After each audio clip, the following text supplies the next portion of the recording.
జై జై శ్రీమన్నారాయణ జై వాసవి జై జై వాసవి ఓం అస్మద్ గురుభ్యో నమః శ్రీమతే రామానుజాయ నమః. ఇక మందర విషం ఎక్కించేసింది కదా కైకేయికి. ఆ విషం అంతా ఆమెకు బాగా ఎక్కిపోయి తన కోపగ్రహంలోకి వెళ్ళిపోయి పడుకోనుంది. అక్కడ దశరథ మహారాజు ఏంటి ఆ సభలో అందరికీ చెప్పాడు, రాముడి అభిషేకం పట్టాభిషేకం రేపు కాబట్టి దానికి కావాల్సిన సంభారాలన్నీ ఎవరికి పురమాంచాలో ఏది పురమాంచాలో అందరికి అన్ని పురమాయించి అందరికి పొంది చెప్పి సభని సాధించిన తర్వాత ఈ విషయం కైకేయికి చెప్పాలని ఫస్ట్ ఆయనకి కైకేయి అంటే చాలా ఇష్టం, చిన్న భార్య చాలా ఇష్టం ఆయనకి. ఏదైనా కూడా కైకేయికి ముందు చెప్పాలని చెప్పని కైకేయి గృహానికి వచ్చాడు. ఆ సభంతా ముగించుకొని దశరథుడు వచ్చేసరికి అసలు కైకేయి గృహం ఎలా ఉందంట, మరి ఇంట్లో సోఫాలు కుర్చీలు ఉంటాయి కదా, అలాంటి బంగారు సోఫాలు, బంగారు కుర్చీలు, వెండి కుర్చీలు, ఏనుగు దంతాలతో చేసిన ఆసనాలు అన్ని ఉన్నాయట. నెమళ్ళు అటు ఇటు తిరుగుతా ఉన్నాయంట, హంసలు అటు ఇటు తిరుగుతా ఉన్నాయంట, జాతక పక్షులు కూడా తిరుగుతా ఉన్నాయంట, కోకిళ్ళు కూస్తా ఉన్నాయంట. ఇక పరిచారకులు అయితే మంచి నగలు కట్టుకొని మంచి బట్టలు కట్టుకొని మంచి నగలు వేసుకొని అటు ఇటు తిరుగుతా ఉన్నారట. దాసులు ఆ పరిచారకులు తిరుగుతా ఉన్నారట. మంచి మంచి అన్నాలు కూరలు పిండి వంటలు అన్ని చేసి సిద్ధంగా ఉన్నాయట. అది వైకుంఠం లాగా ఉందట ఆ గ్రహం. ఆ ఇంట్లోకి అడుగు పెట్టారు దశరథ మహారాజు గారు.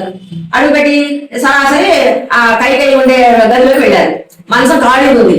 ఆయనకి మనసు చూపుమంది, ఏంటి నేను ఇంత మంచి విషయం చెప్పాలని వస్తే కైకేయి లేదేంటి, ఈ టైంలో ఎక్కడికి వెళ్ళకూడదా, ఎక్కడికి వెళ్ళింది అని ఆయన అనుమానం వచ్చింది. అనుమానం వచ్చి అక్కడ దాసిని అడిగారు కైకేయి లేదేంటి అని.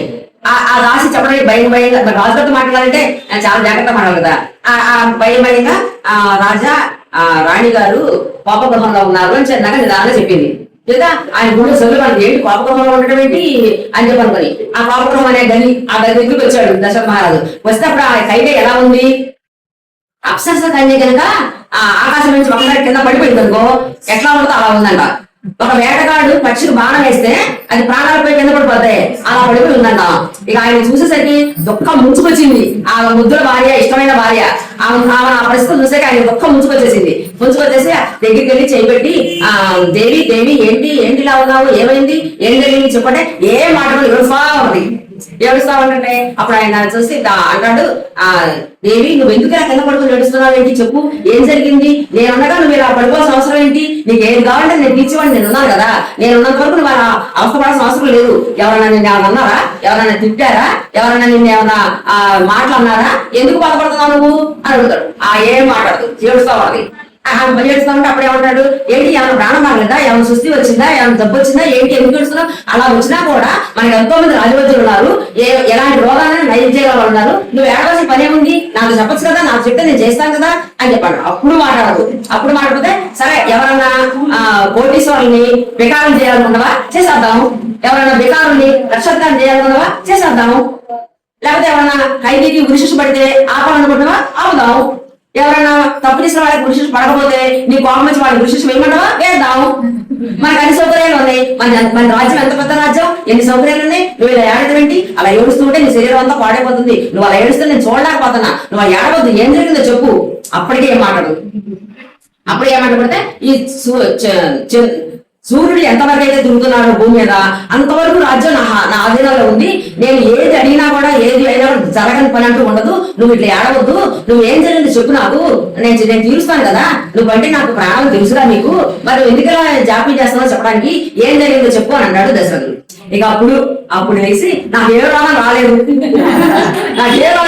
అన్నది అని, మరి నేను ఒక కోరిక కోరాలనుకుంటున్నాను, మరి నువ్వు నా కోరిక తీరుస్తానని ప్రమాణం చెయ్యి, శపథం చెయ్యి, అప్పుడు నేను చెప్తా అని అంటది. అని అంటే సరే నువ్వంటే నాకు ప్రాణం, రాముడు అంటే నాకు ప్రాణాలనే ఎక్కువ, అలాంటి రాముడి మీద ప్రమాణం చేస్తున్నాను, నేను శపథం చేస్తున్నాను, నువ్వు ఏది అడిగినా కూడా నేను తీరుస్తాను, నువ్వు అడుగు అని చెప్పాడు దశరథుడు.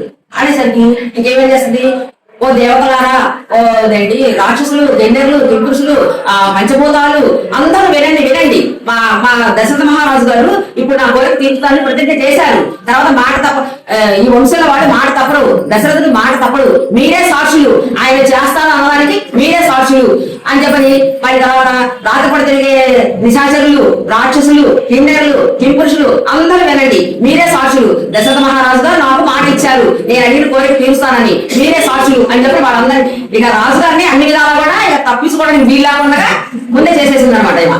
చేసేసి అన్ని సాక్షి మీరే సాక్షులు అని చెప్పని వాళ్ళందరికీ చెప్పింది. చెప్పిన తర్వాత అప్పుడు దశరథ మహారాజు తోటి, రాజా నీకు గుర్తుందా దేవాసుర యుద్ధం జరిగినప్పుడు నేను కూడా వచ్చాను మీతో పాటు. అక్కడ వాళ్ళు వేసిన బాణాలకు మూర్చబడిపోయావు. ఒక రోజు రేత్రంతా కూడా నేను 1000 కళ్ళు చేసుకొని నేను కాపాడాను. అప్పుడు ఏమన్నావు, 2 వరాలు కోరుకోమన్నావు. ఆ 2 వరాలు నేను నీ దగ్గరే దాచుకున్నా, తీసుకోలేదు బాబు. నువ్వు ఇచ్చిన 2 వరాలు నీ దగ్గరే ఉన్నాయి. ఇప్పుడు ఆ 2 వరాలు నేను అడుగుతాను. ఆ 2 వరాలు నాకు చేసాలి. నాకు ఎక్స్ట్రా కొత్తగా ఏం అక్కర్లేదు. నువ్వు పాకలో ఇచ్చినయే నాకు సాధిస్తే చాలు. ఆ 2 వరాలు నేను అడుగుతాను, నాకు అది చేసుకోవాల్సిందే అని చెప్పాడు. సరే అడుగని చెప్పంటాడు. అడుగని చెప్పానంటే ఏమడుగుద్ది, మొదటి వరంగా నువ్వు రాముడి కోసం అన్ని సంభారాలు ఏర్పాటు చేసావు కదా, రాముడికి రాజ్యపట్టాభిషేకం అని సంభారాలు ఏర్పాటు చేసావు కదా, ముహూర్తం పెట్టావు కదా, ఆ సంభారాలతోటి ఆ ముహూర్తానికి నా భరతుడిని రాజుని చేయాలి.